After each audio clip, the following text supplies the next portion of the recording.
धृतराष्ट्र का विवाह गांधार की राजकुमारी गांधारी से हुआ।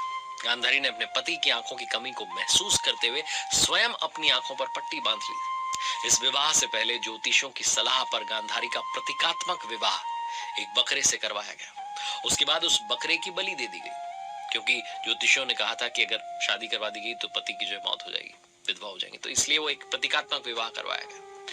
ये एक प्रकार से वैसे गांधारी के जीवन का पहला धोखा था, जिसमें उन्हें सच का एहसास नहीं कराया गया कि जिससे शादी होने जा रही है धृतराष्ट्र, उनके पति अंधे हैं।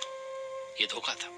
दूसरा, गांधारी के परिवार को जेल में डालना। धृतराष्ट्र ने गांधारी और उनके परिवार को धोखा देने के बाद उनके पिता राजा सुबाल सहित पूरे परिवार को जेल में डाल दिया। ये गंभीर अपराध था। धृतराष्ट्र को लगा कि बकरे वाली बात मुझसे छुपाई क्यों। इनके परिवार को जेल में केवल एक व्यक्ति के लिए भोजन मिलता था, जिससे वो भूखे मरने लगे। इस क्रूरता का शिकार गांधारी का परिवार हुआ और अंत में उसके भाई जो जीवित रहे, शकुनी ने धृतराष्ट्र से बदला लेने के लिए कौरवों के विनाश की योजना बना ली और कुरुवंश का जो नाश कर दिया।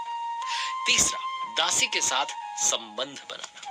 गांधारी से विवाह करने के बावजूद धृतराष्ट्र ने एक दासी के साथ संबंध बनाए और उससे युयुत्सु नाम का पुत्र पैदा हुआ। ये पाप उनके जीवन के नैतिक पतन का संकेत था, जो दर्शाता है कि केवल सत्ता और पुत्र प्राप्ति में ही वो रुचि रखते थे, न कि धर्म और न्याय में। चौथा, पुत्र मोह में युद्ध का समर्थन। धृतराष्ट्र अपने पुत्र दुर्योधन के प्रति अंधे प्रेम में डूबे रहे। उन्होंने दुर्योधन की गलतियों और अन्यायपूर्ण कृत्यों को नजरअंदाज किया, जिससे अंततः महाभारत का विनाशकारी युद्ध हुआ। यदि धृतराष्ट्र समय पर अपने पुत्र को रोक देते तो युद्ध टल सकता था और कौरवों का सर्वनाश नहीं होता। नंबर 5, द्रौपदी के चीर हरण पर मौन धारण कर लिया। जब द्रौपदी का चीर हरण हुआ, इस घटना के दौरान धृतराष्ट्र जो कि राजा थे, मौन रहे। इस घटना ने पांडवों के बीच में, कौरवों के बीच में तनाव को बढ़ा दिया, जो बाद में महाभारत के युद्ध का मुख्य कारण बना।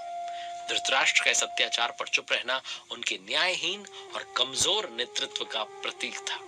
नंबर 6, अधर्म का साथ देना। धृतराष्ट्र ने अपने पुत्र के साथ अधर्म का समर्थन किया।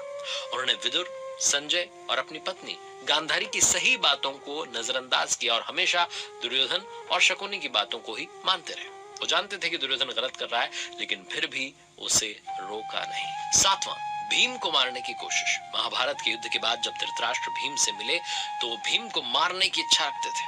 भगवान श्री कृष्ण ने धृतराष्ट्र की इस क्रोधपूर्ण इच्छा को भांप लिया और भीम की जगह एक लोहे की मूर्ति धृतराष्ट्र के सामने रख दी। धृतराष्ट्र ने उस मूर्ति को भीम समझकर इतनी जोर से दबाया कि वो लोहे की मूर्ति टूट गई। नंबर 8, पूर्व जन्म का पाप। धृतराष्ट्र की अंधता और उनके पुत्रों की मौत उनके पूर्व जन्म के पाप का फल थी।